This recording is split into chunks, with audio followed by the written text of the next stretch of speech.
Meus caros, vamos comentar ao mesmo tempo, simultaneamente quase, mais um grande discurso de André Ventura, que hoje, no encerramento do debate para a aprovação do Orçamento de Estado na Generalidade, teve lugar no Parlamento. André Ventura diz quase tudo o que é preciso dizer neste preciso momento, quase tudo e, por vezes, até muito mais do que se imagina. Agora vamos ouvir. Senhor Presidente, senhores deputados, senhor Primeiro-Ministro, senhores membros do Governo. Este Governo está barricado num mau orçamento para o país. Barricado na maioria absoluta que adquiriu em janeiro e barricado porque não quer nem vai ouvir nenhum outro português que não seja a vontade do Partido Socialista. Consequências da malfadada maioria absoluta. Este orçamento tem 3 palavras: ilusão, engano e falsidade. Ilusão, engano e falsidade. É isto que caracteriza este orçamento socialista. Sr. Primeiro-Ministro, como certamente saberá, durante vários séculos tivemos em Portugal uma figura que era o Inquisidor-Geral. O Inquisidor-Geral era alguém que policiava os comportamentos, as contas e os vários gestos dos portugueses. Hoje já não temos o Inquisidor-Geral, mas temos aqui, mesmo por baixo de mim, o Cativador-Geral. E quem será esse Cativador-Geral? Hã? O Cativador-Geral é Fernando Medina. Quem diria? Mas Medina sem R, o sucessor de Centeno, que está muito bem instalado a olhar para isto tudo numa poltrona e a comer pipocas. Que apresenta aos portugueses um orçamento de expansão, um orçamento de crescimento e um orçamento que não é da austeridade. Mas não disse aos portugueses o mais importante, que 15% do orçamento dos serviços estão cativados à partida. 15% do orçamento dos serviços estão cativados à partida. 15%. Que 2,5% de cada uma das rúbricas de despesa estão à partida também cativos. 2,5% de cada uma das rúbricas de despesa, para além do anterior. Que qualquer contrato de serviços que queira ser feito na administração está cativo e sujeito às mesmas regras. Bom, assim é fácil fazer orçamentos e orçamentos até muito volumosos. Depois cativa-se tudo e não se paga nada. Que há milhões de dotações centralizadas que dependem da autorização do Sr. Ministro das Finanças. Ou seja, e mesmo para aquilo que não está cativo, é preciso a autorização do Fernando Medina. Sem R. E que, por exemplo, o ano passado, em vários orçamentos e áreas, apenas 50% foi executado. E para quê? Para poupar dinheiro ao povo. Então o povo não pode gastar o dinheiro todo naquilo que é preciso. Tem que gastar uma grande parte naquilo que não é preciso. Na TAP, no novo banco. Fernando Medina não é só Ministro das Finanças. Ele é o verdadeiro Cativador-Geral do reino, não por ordem dele, mas por ordem de António Costa. Nos 30 aeroportos, o de Montijo, Jamé, o de Alcochete, o da OTA... Por isso mesmo, este é um orçamento de fraude e de ilusão sobre os portugueses. Goste ou não da linguagem, Sr. Primeiro-Ministro, seja ela ou não um lamaçal, ela é a verdade que em casa os portugueses sabem e têm que ouvir. Esta do lamaçal é do Costa.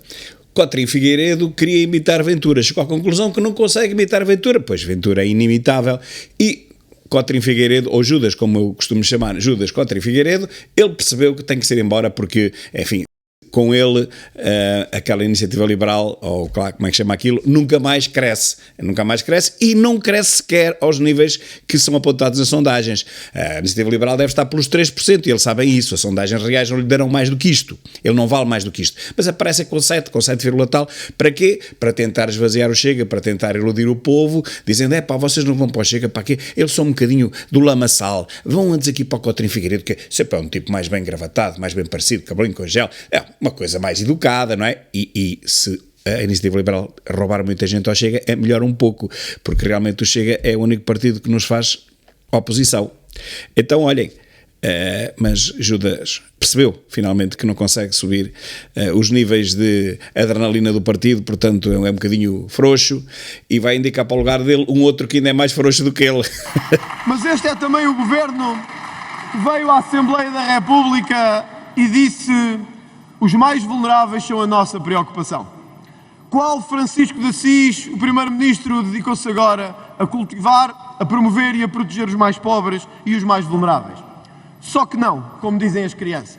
A proteger de boca, vamos lá com calma, de boca, 31 de boca, só mais nada, mais nada. E quando olhamos para este orçamento, eu queria dar ao país uma notícia que talvez muitos não tenham tido ainda. É a primeira vez desde 2013, a primeira vez desde 2013, que quem ofere o salário mínimo vai perder poder de compra. Eu gostava, Sr. Primeiro-Ministro, que olhasse os portugueses de frente, que dissesse ao seu líder parlamentar que tanto gosta de falar de 2013, 2014 e 2015 e que recebesse esta notícia. Pela primeira vez desde 2013, quem ofere o salário mínimo vai perder poder de compra em Portugal. É brutal. Mas quem é que fala nisto? Se não for este homem, quem é que fala nisto? Ninguém. Este é o governo que diz que os números da pobreza estão melhor, mesmo sabendo que ainda há poucos meses Portugal passou para o 8º da lista dos mais pobres e em risco de pobreza da União Europeia. Cada um destes ministros devia ter o número 8 à sua frente, ou um número 8 colado ao corpo, porque é o número que envergonha Portugal inteiro. Sim, Sr. Primeiro-Ministro, veio aqui dizer que estamos hoje mais perto da Alemanha, mas nesta lista que aqui temos, sabe de que países é que estamos mais perto? Da Bulgária e da Roménia. E é isso que nos devia envergonhar. Um governo que diz que vamos para a frente e vamos exatamente para trás. É a marca de um governo socialista com maioria absoluta.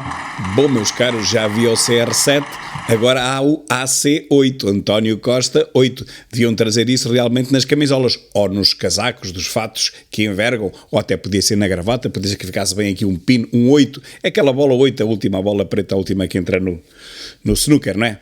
António Costa 8. Bom, realmente estamos mais perto, mas não é claro dos da frente, estamos mais perto dos de trás. Já fiz alguns vídeos a explicar-vos isto. Quando nós crescemos, mesmo que seja percentualmente um pouco acima da Europa, como eles têm um PIB muito maior que o nosso, nós estamos sempre cada vez mais longe. Avançamos, mas eles avançam muito mais e, portanto, eles estão sempre cada vez mais longe de nós. Nós estamos sempre mais perto dos que estão atrás de nós, que é a tal Roménia, Bulgária e por aí fora. Um orçamento de contas erradas e de previsões mal feitas. Um orçamento que nem o FMI, nem a União Europeia conseguem fazer acertar nas mesmas previsões.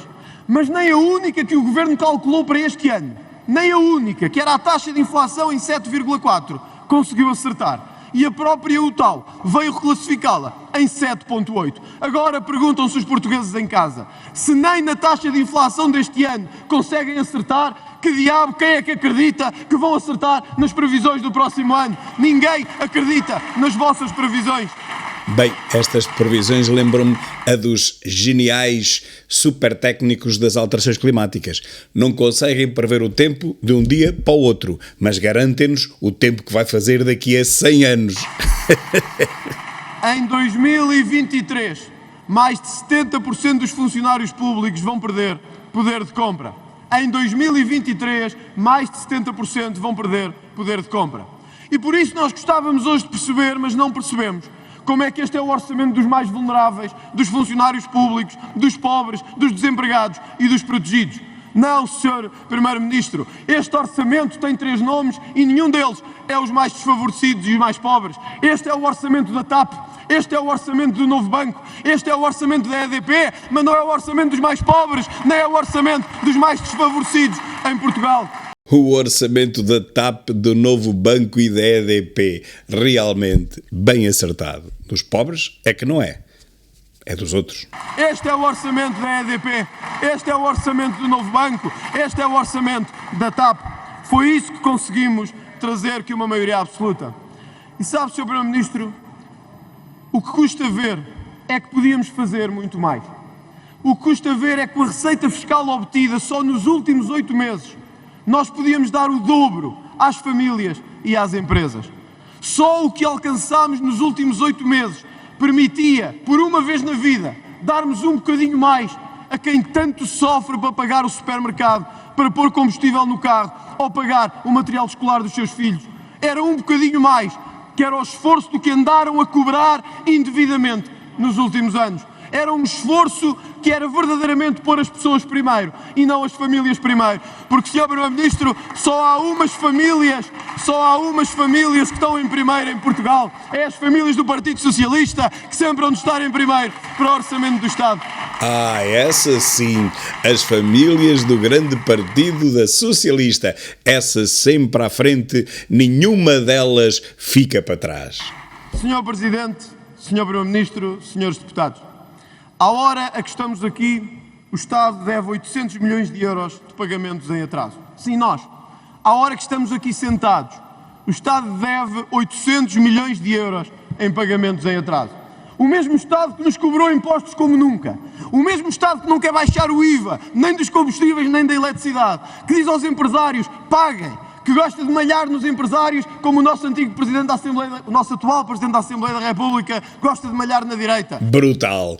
Direitinha a Santo Silva. Olha, embrulha. Esse mesmo orçamento que tanto malha nos empresários, que tanto nos sufoca, é o mesmo que tem 800 milhões em atraso dos portugueses. O Sr. Primeiro-Ministro tem que se decidir. As empresas não podem aumentar salários, não podem adquirir mais, não podem contratar mais, se os senhores não forem pessoas de bem e não lhes pagarem o que têm que pagar em Portugal.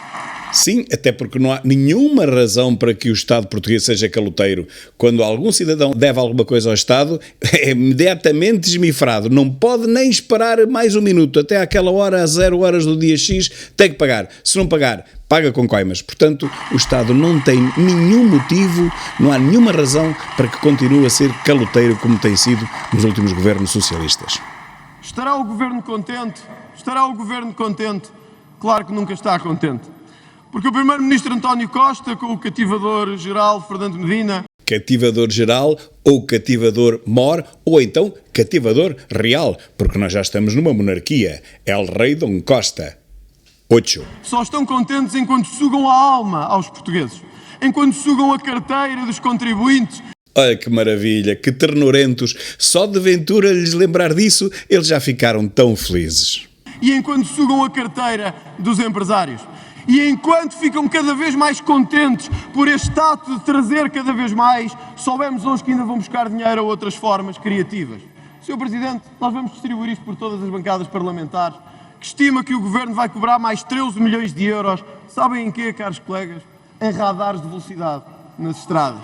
Bem, calma, a não ser que sejam os carros topos de gama daquelas castas sociais cujos nomes nós não podemos revelar, porque se esses apanharem as multas em casa ou nos parques de campismo, de certeza que não pagarão nenhuma.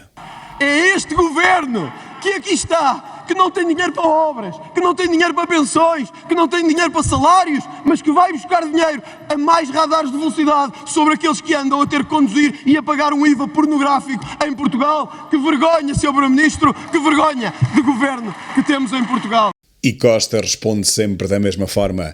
Meu caro, é o governo que os portugueses escolheram. Não se esqueça que nós temos a maioria absoluta. Que vergonha que temos em Portugal todos os anos. E eu gostava que quem nos estiver a ver em casa olhe nos olhos e saiba isto. O governo estima ir buscar mais dinheiro ao vosso bolso no próximo ano. Estima ir buscar dinheiro aos impostos, mas até aos vossos carros. Pensa em ir buscar mais dinheiro. Não baixa os combustíveis, nem o IVA, mas quer ir buscar mais dinheiro àqueles que conduzem. É a hipocrisia tremenda de um governo que já não se aguentará, se Deus quiser, muito tempo. Sim, e digo mais, neste caso nem é preciso ter muita fé. O povo não vai deixar, por mais distraído que seja, há uma coisa que não se distrai. É o estômago e é o frio. O povo não vai deixar que este tipo continue a reinar durante muito mais tempo.